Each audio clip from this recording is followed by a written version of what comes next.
Tesla is growing to be one of the largest and most successful companies in modern history. They have made numerous innovations to both batteries and electric cars as a whole. They entered the electric vehicle market, which at one time was viewed as dorky and outlandish, and made it innovative and cool. They have completely popularized fully electric cars and, in doing so, created a massive demand around them. Tesla's market cap now sits at around $809 billion, and that's more than Ford, General Motors, Toyota, Hyundai, and Volkswagen's combined. And Tesla is growing larger and larger day by day. In order to stay on top of the insane amount of orders that they're raking in, Tesla decided to build a Gigafactory, a massive factory that is the largest building on Earth. Today, we're going to take a look inside the $5 billion Gigafactory to see what all this hype is about. Let's get started. Tesla currently produces around 350,000 of these electric cars every year. This is way less than the demand for Teslas, but Tesla has set a goal to be producing 20 million cars a year. If they're going to pull this off, Tesla will have to make some massive advancements in their current way of producing cars.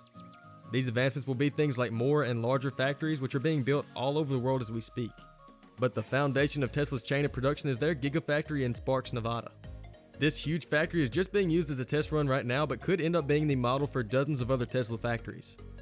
Tesla's vice president, Chris Lister, told CNBC that in order to transition the world to sustainable energy, we really need to build this big, build this boldly, and build as many battery cells as we possibly can to accelerate this transition. Only 30% of the factory is currently built, but once it's finished, it could be the world's largest building. Tesla reported that the demand for the Model 3 was significantly higher than the production of the car for 2 consecutive years. To try to meet this demand, the Sparks Gigafactory currently has about 7,000 employees. These 7,000 employees produce about 2 battery packs every minute and around 5,000 a week. Car and Energy Director Sam Jaff studies the electric vehicle market and the cost of battery packs and cells that provide the energy. Jaff stated that Tesla has gotten the cost of making these battery packs down to $116 per kilowatt hour, which is far ahead of its industry. He estimates that the other electric vehicle manufacturers have a cost of about $146 per kilowatt hour. In efforts to reduce this price, Tesla has made a project called Roadrunner that is planned to get the price down to $100 per kilowatt hour. Tesla has shown time and time again that they are capable of reducing the cell and battery pack costs. This has been part of Tesla's plan for a while, and they did a great job on executing it. Although things seem great now, things don't always go as planned at the Gigafactory.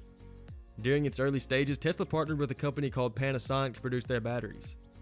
Panasonic made the claim that they could increase the energy density in Tesla's batteries, but they never really followed through. After years of allegedly having a fraudulent relationship, they recently signed another deal that is set to be in effect until 2023. However, Panasonic is not Tesla's direct battery supplier as of now. Since then, Tesla has made partnerships with LG Chem and CATL to create battery cells in China. Alongside the 7,000 human workers at the factory, there is also a team of highly intelligent robots. These robots can move heavy materials to each workstation and stay charged for up to 19 hours. They move around the Gigafactory by using digital maps that keep them on a set path. This way, their routine is able to be learned by the employees, which helps a lot with the effectiveness of having these robots. It also allows for things to get done at a constant rate with little human intervention. The factory, which was titled Gigafactory 1, is aligned on true north.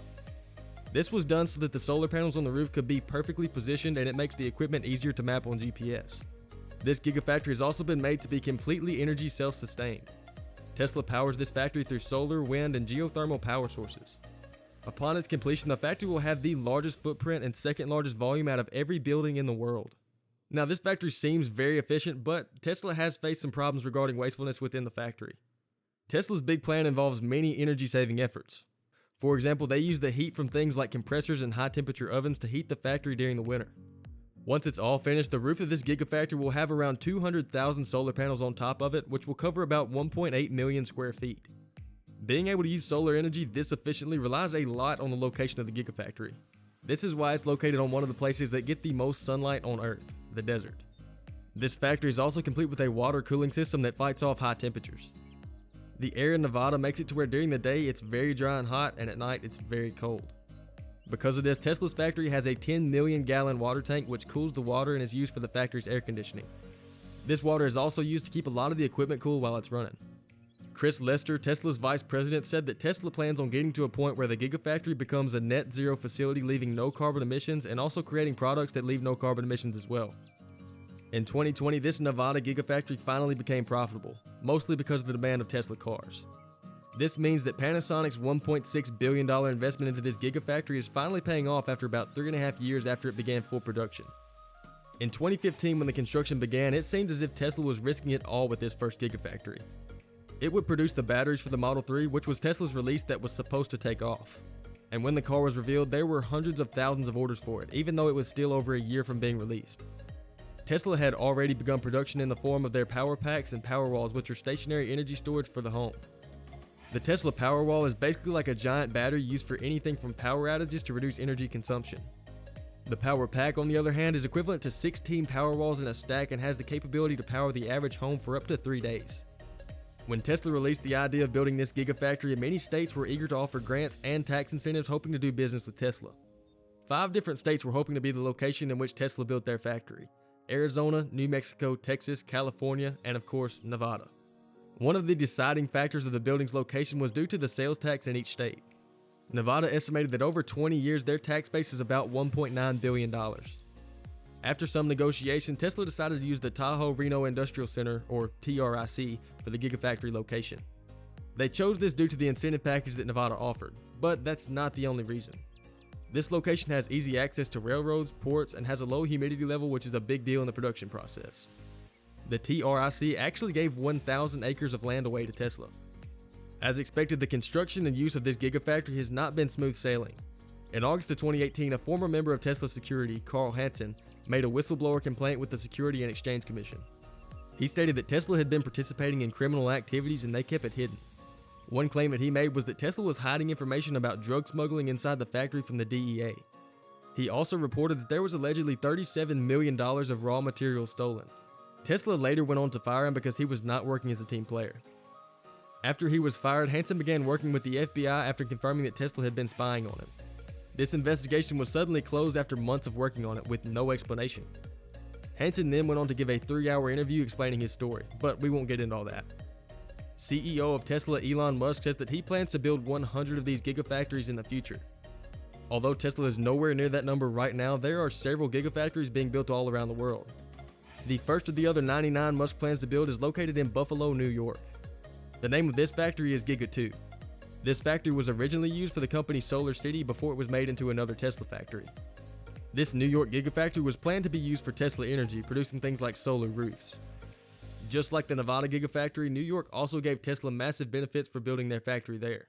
More than $950 million worth of benefits to be exact. Tesla also has another Gigafactory that is not in the US, but in Shanghai. It was recently revealed that it cost about $2 billion and is going to be mainly used for the production of Tesla Model 3s. A Tesla spokesperson said that Tesla is using the Gigafactory in Nevada as a model for their upcoming factory in Shanghai, and possibly for all future factories as well. Many people have devoted their whole lives to making Tesla's dreams of sustainable transport a reality. Because of this, Tesla has a competitive advantage over many other car manufacturers because they have such a large goal in mind. To meet demands in their European market, Tesla is building a 4th factory right outside of Berlin, Germany. The factory will be aptly named Gigafactory 4. Musk has a slightly different plan for Gigafactory 4 though. Musk is on record stating in a previous interview that the Berlin Gigafactory would not make cars like the others do. Elon stated that the Model Y would be a complete redesign of the traditional technology that goes into putting together a car. He also addressed why things are moving along so quickly on the factory, how good the location for the factory will be, and how they are using prefabrication techniques to speed up construction. While there is a ton of worldwide hype around Gigafactory 4, not all the Berlin residents are too thrilled about this grand idea. Many locals have actually begun to protest the construction of the facility, wanting Tesla to cease operations and leave before housing prices are driven up as a result of the new factory. To date, 406 objections have been filed against the Tesla Gigafactory 4. The most notable of these were concerning issues like Tesla beginning construction without finalizing all the proper permits and Tesla's massive water use and tree clearing. Tesla is trying to keep everyone happy the best they can though. They have responded to these objections by reducing their intended water consumption. Lastly, Gigafactory 5 is being built right outside of Austin, Texas. This site is one of their larger construction projects to date with up to 5 million square feet planned. No one knows if a contractor secured this massive, high-profile job yet, but clearly many contracting companies are doing their best to secure this big-ticket project. All of this is still up in the air, but there are even rumors going around that Tesla may hire multiple different contractors to work on the immense factory. Regardless of who builds the factory, Tesla is growing and expanding at an ever-increasing rate, and they plan to build many more Gigafactories around the world. They have already made their mark on the world for the better, and I'm curious to see the life-changing effect that they have on the world years down the line. So there you have it. That's just about everything you need to know about Tesla's $5 billion Gigafactory. What do you think about the Gigafactory? Which future factory do you think will be most beneficial for Tesla in the long run? Is there any way Tesla could be more efficient in their production? Make sure to let us know down in the comments below.